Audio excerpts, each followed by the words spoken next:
नमस्कार दोस्तों, कैसे हैं आप लोग। हमारे YouTube चैनल श्री जीवन मंथन में आपका हार्दिक स्वागत है। दोस्तों, आज हम सुनेंगे माघ मास महात्म्य चौथा अध्याय। लेकिन दोस्तों, वीडियो शुरू करने से पहले मेरा आपसे अनुरोध है कि हमारे चैनल को सब्सक्राइब करना ना भूलें और बेल आइकन के बटन को दबाइए ताकि हमारे चैनल से संबंधित ताजा अपडेट्स आपको मिलती रहें। और अगर हमारा वीडियो आपको पसंद आता है तो लाइक शेयर करना भी ना भूलें।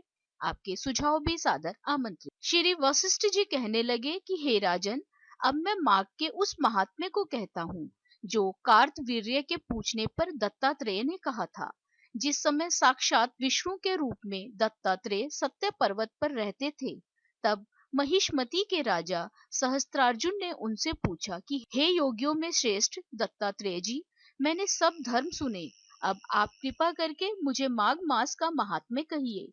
तब दत्तात्रेय जी बोले, जो नारद जी से ब्रह्मा जी ने कहा था वही माघ महात्म्य मैं तुमसे कहता हूँ। इस कर्म भूमि भारत में जन्म लेकर जिसने माघ स्नान नहीं किया उसका जन्म निसफल गया।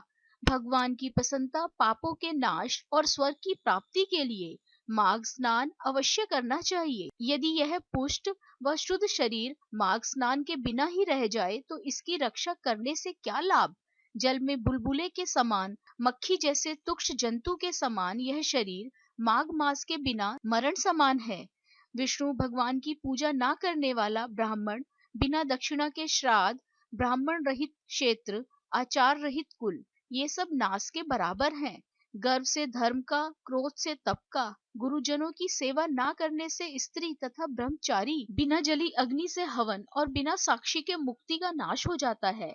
जीविका के लिए कहने वाली कथा, अपने ही लिए बनाए हुए भोजन की क्रिया, शूद्र से भिक्षा लेकर किया हुआ यज्ञ तथा कंजूस का धन, यह सब नाश के कारण है।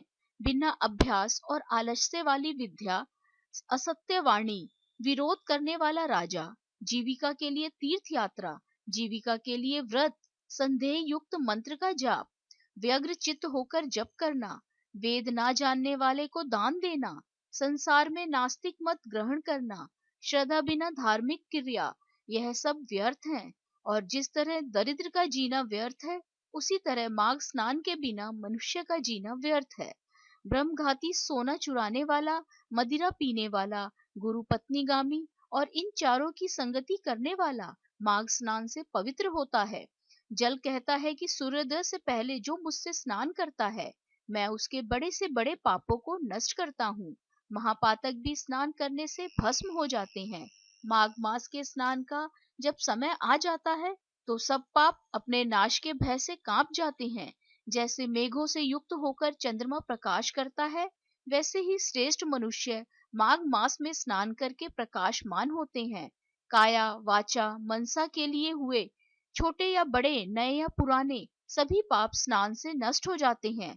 आलस्य में बिना जाने जो पाप किए हों वह भी नाश को प्राप्त होते हैं।